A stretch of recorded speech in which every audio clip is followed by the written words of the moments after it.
जादुई सोने की राखी। बहुत समय पहले की बात है। एक गांव में सीमा नाम की एक लड़की रहती थी। वह अपनी माँ अमृता और छोटे भाई रोहित के साथ रहती थी। वह बहुत गरीब थे। अमृता के पास कोई स्थायी काम नहीं था। वह थोड़ा बहुत इधर उधर काम करके पैसे कमाती थी। जिस दिन भी वह पैसे कमा लेती, उस दिन उसका परिवार पेट भर खाना खा लेता। पर जिस दिन वह पैसे नहीं कमा पाती, उस दिन उन्हें खाली पेट ही सिर्फ पानी पी के सोना पड़ता था। ऐसे ही एक दिन जब वह काम पर जाती है तो उसे कोई काम नहीं मिलता, जिसे उसे खाली हाथ ही घर जाना पड़ता है। घर जाके वह अपने बच्चों से बोलती है, बच्चों, आज मैं तुम्हारे लिए कुछ खाने के लिए नहीं ला पाई। मुझे माफ कर दो। मैं तुम्हारा अच्छे से ख्याल नहीं रख पाती हूँ। मेरी वजह से तुम्हें खाली पेट सोना पड़ता है। मेरे पास कोई स्थायी काम भी नहीं है जिससे मैं तुम्हारा गुजर बसर अच्छे से कर पाऊँ। इतना बोलकर अमृता रोने लगती है। ये सब सुनकर सीमा बोलती है, अरे माँ, आप क्यों रो रही हो? और आप हमसे माफी मत मांगो। अगर आपके पास कोई स्थायी नौकरी नहीं है तो इसमें भला आपका क्या दोष? आप तो पूरी कोशिश करती हो कि हमारा अच्छे से पालन पोषण कर सको। माँ, आप चुप हो जाओ, आप रो मत। फिर अमृता रोते हुए बोलती है, क्यों ना रोऊं? आज तुम दोनों को फिर से भूखा सोना पड़ेगा। तुम्हें भूखा देख मुझे बहुत बुरा लगता है। तुम दोनों अभी छोटे हो, तुम्हें मैं कैसे भूखे सोने दूं? फिर सीमा बोलती है, माँ, आज मुझे भूख नहीं लगी है। आप परेशान मत हो, मुझे खाने की जरूरत नहीं है। रही रोहित की बात, तो घर में सुबह का थोड़ा सा दूध बचा हुआ है। मैं उसे वह गर्म करके दे देती हूँ। फिर सीमा वह दूध गर्म कर लाती है और रोहित को वह दूध पीने के लिए देती है। रोहित, ये लो, तुम ये दूध पी के सो जाओ। आज घर में खाना नहीं बना है।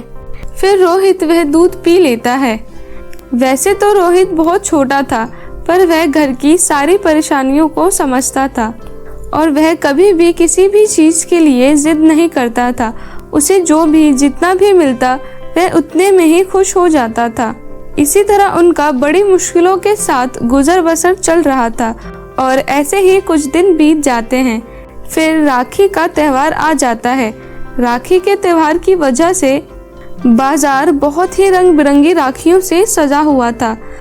वहाँ हर तरफ तरह तरह की सुंदर सुंदर राखियाँ मिल रही थी, जिसे देख सीमा का मन राखी खरीदने का करता है, पर उसके पास पैसे नहीं होते। फिर वह अपनी माँ के पास पैसे मांगने जाती है और बोलती है, माँ, कल राखी का त्योहार है। मुझे भी रोहित के लिए एक अच्छी सी राखी खरीदनी है ताकि मैं उसे रक्षाबंधन के दिन बांध सकूं। आप मुझे कुछ पैसे दे दो ताकि मैं एक सुंदर सी राखी खरीद लूं। फिर उसकी माँ बोलती है, बेटा, अभी तो मेरे पास 1 रुपया भी नहीं है। मैं शाम को काम से लौटूंगी तो शायद कुछ पैसे ले आऊं। फिर तुम जाकर राखी खरीद लाना। फिर सीमा बोलती है, ठीक है माँ, मैं आपका इंतजार करूंगी। आप शाम को जल्दी आना। फिर उसकी माँ काम पर चली जाती है। वह जैसे तैसे कुछ काम करके 100 रुपए कमा लेती है और घर आकर सीमा से बोलती है, बेटा, मेरे पास बस 100 रुपए ही हैं। आज मेरी ज्यादा कमाई नहीं हो पाई। ले, तू इतने पैसे ले जा और कोई सस्ती सी राखी और कुछ मिठाइयाँ भी खरीद लियो। फिर सीमा खुश होकर खुशी खुशी राखी खरीदने चली जाती है। वह कुछ दूर चलने के बाद राखी के दुकान पर पहुंच जाती है। वहां पहुंचकर वह अपने जेब में हाथ डालती है पैसे निकालने के लिए। तभी वह देखती है कि उसका जेब फटा हुआ था, जिसमें से पैसे गिरकर कहीं खो गए। यह देखकर वह बहुत दुखी हो जाती है और बोलती है, हे भगवान, मेरा जेब तो फटा हुआ था। ना जाने इस फटे हुए जेब से पैसा निकलकर कहाँ खो गया। मेरे पास ये आखिरी पैसा था। माँ ने कितनी मेहनत से ये पैसे मुझे लाकर दिए थे और मैंने उन पैसों को खो दिया। अब मैं क्या करूँ? मैं अब कैसे राखी खरीदूंगी? इतना बोलकर वह रोते रोते घर जाने लगती है। वह घर जा ही रही होती है तो उसे रास्ते में एक राखी गिरी हुई मिलती है, जिसे देख सीमा बोलती है, अरे, ये राखी किसकी गिरी हुई है? शायद ये राखी किसी की हो। मैं इसे उठाकर यहाँ वेट करती हूँ। शायद इसे कोई लेने आ जाए। फिर सीमा उस राखी को उठा लेती है और एक जगह बैठकर बहुत समय तक इंतजार करती है, पर वहाँ कोई भी उस राखी को लेने नहीं आता।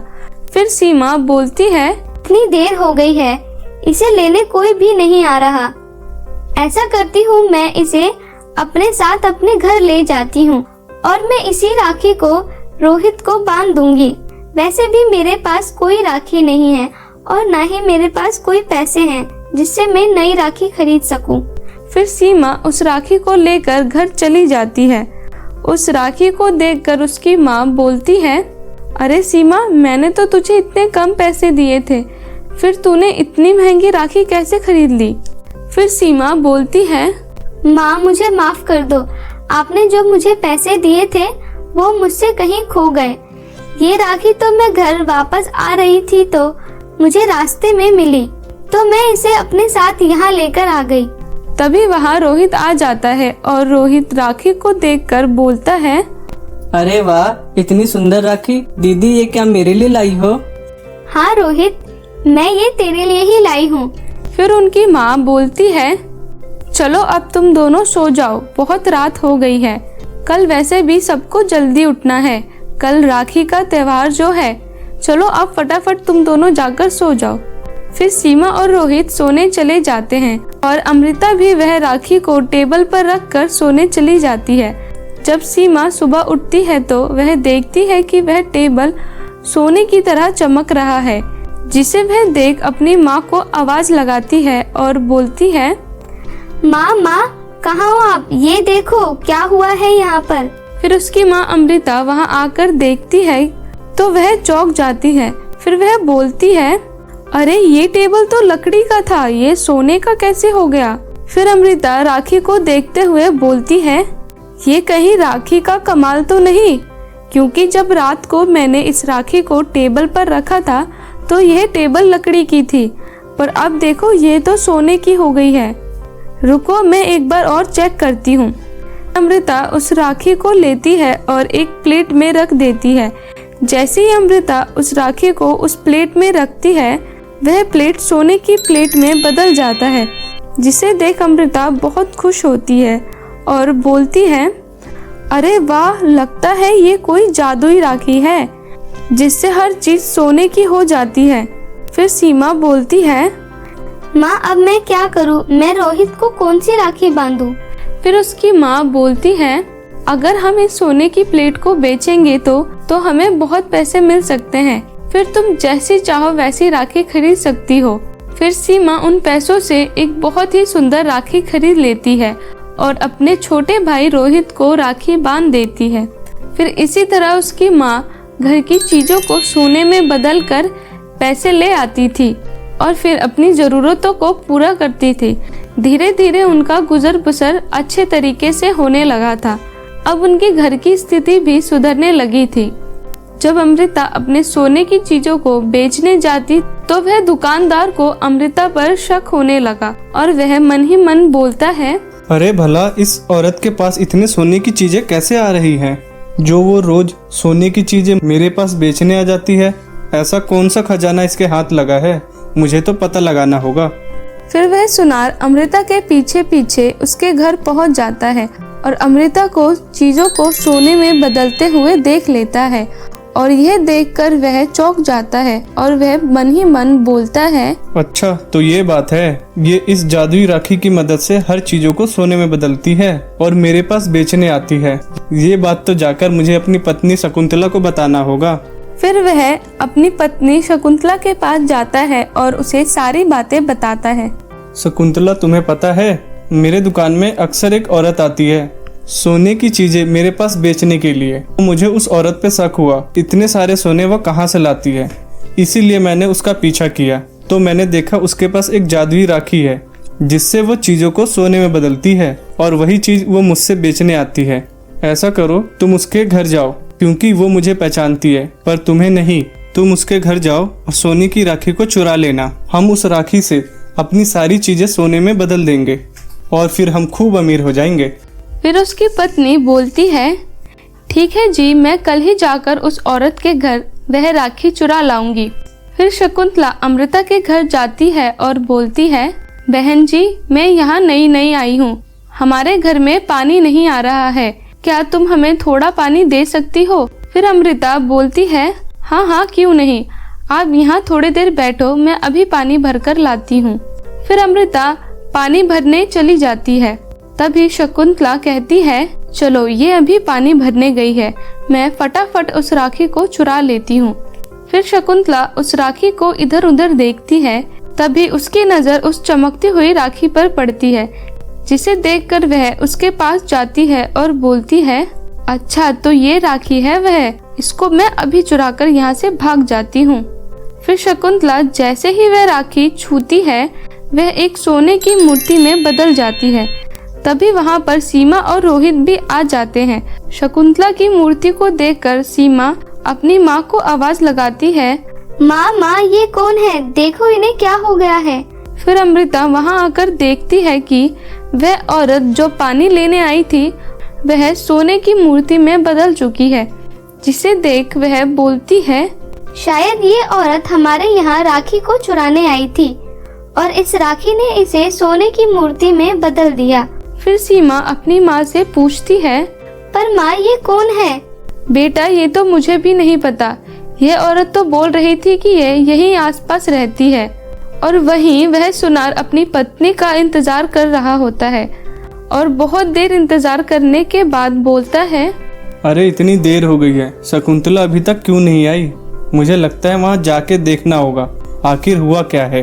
फिर वह सुनार अमृता के घर जाता है और घर पहुंचकर वह देखता है कि शकुंतला सोने की मूर्ति में बदल गई है, जिसे देख वह हैरान हो जाता है और अमृता से बोलता है, अरे अमृता बहन, ये मेरी ही पत्नी है, मैंने ही इसे आपकी राखी को चोरी करने के लिए भेजा था, पर मुझे क्या पता था कि ये राखी उसे सोने की मूर्ति में बदल देगी। मेरी बीवी को पहले की तरह ठीक कर दो। ये सब देख अमृता बोलती है, भाई साहब, हमने इससे हर चीजों को सोने में बदला है, पर वापस कैसे ठीक होता है ये तो मुझे भी नहीं पता। ये सब सुनकर सीमा अपनी माँ से बोलती है, माँ हमने भी इस राखी को कई बार छुआ है, इसे अपने हाथों में लिया है, पर इस राखी ने हमें तो कभी सोने की मूर्ति में नहीं बदला। शायद ये राखी सब कुछ देखती है और समझती है। हमें इस राखी से गुजारिश करनी चाहिए कि यह आंटी को छोड़ दे, शायद ये हमारी बात समझ जाएगी। मैं इस राखी से पूछ के देखती हूँ। फिर सीमा उस राखी से बोलती है, हे राखी, आप कृपया करके आंटी जी को माफ कर दीजिए, इनसे गलती हो गई है, ये कभी भी ऐसा नहीं करेंगी, प्लीज आप इनको पहले जैसा ठीक कर दो। तभी राखी से आवाज आती है, सीमा, इस औरत ने लालच करी है और इसने अपने लालच भरे मन से मुझे छुआ है, जिसकी वजह से मैंने इसे सोने की मूर्ति में बदल दिया। ये इसकी लालच करने की सजा है। फिर सीमा बोलती है, राखी आप इन्हें कृपया करके छोड़ दो, ये दोबारा कभी भी ऐसा नहीं करेगी, मैं इसका वादा करती हूँ। फिर वह राखी शकुंतला को पहले जैसा ठीक कर देती है, जिसे देख उसका पति बहुत खुश होता है। फिर शकुंतला उस राखी से माफी मांगते हुए बोलती है, मैं बहुत शर्मिंदा हूँ कि मैंने आपको चुराने की कोशिश करी और आपने मुझे माफ कर दिया, इसके लिए मैं आपको धन्यवाद करती हूँ। ये सब देखकर सीमा फिर राखी से बोलती है, राखी आप हमारे घर आई, हमें बहुत खुशी है, पर आप यहाँ और ज्यादा दिन रहोगी तो जरूर कोई न कोई आपको फिर से चुराने की कोशिश करेगा, इसलिए आप वहीं लौट जाओ जहाँ से आप आई थी, शायद वह जगह आपके लिए सुरक्षित है। मैं यहाँ आपको सभी लोगों से सुरक्षित नहीं रख पाऊंगी। फिर राखी सीमा की यह सब बातें सुनकर वहाँ से गायब हो जाती है। कुछ दिनों के बाद अमृता की भी एक अच्छी और स्थायी नौकरी लग जाती है। फिर अमृता अच्छा पैसा कमाने लगती है और अपने परिवार का अच्छे से गुजर बसर करने लगती है। फिर वह सारे सुखपूर्वक अपनी जीवन व्यतीत करते हैं। तो मेरे प्यारे दोस्तों, कैसी लगी आपको हमारी ये कहानी? प्लीज कमेंट करके जरूर बताएं और इसे अपने दोस्तों के साथ भी जरूर शेयर करें। और हाँ दोस्तों, अगर आपने अभी तक हमारे इस चैनल को सब्सक्राइब नहीं किया है तो प्लीज नीचे लाल बटन दबाकर अभी सब्सक्राइब कर लें। तो मिलती हूँ आपको किसी नई कहानी के साथ, तब तक अपना ध्यान रखें। Tata, bye bye.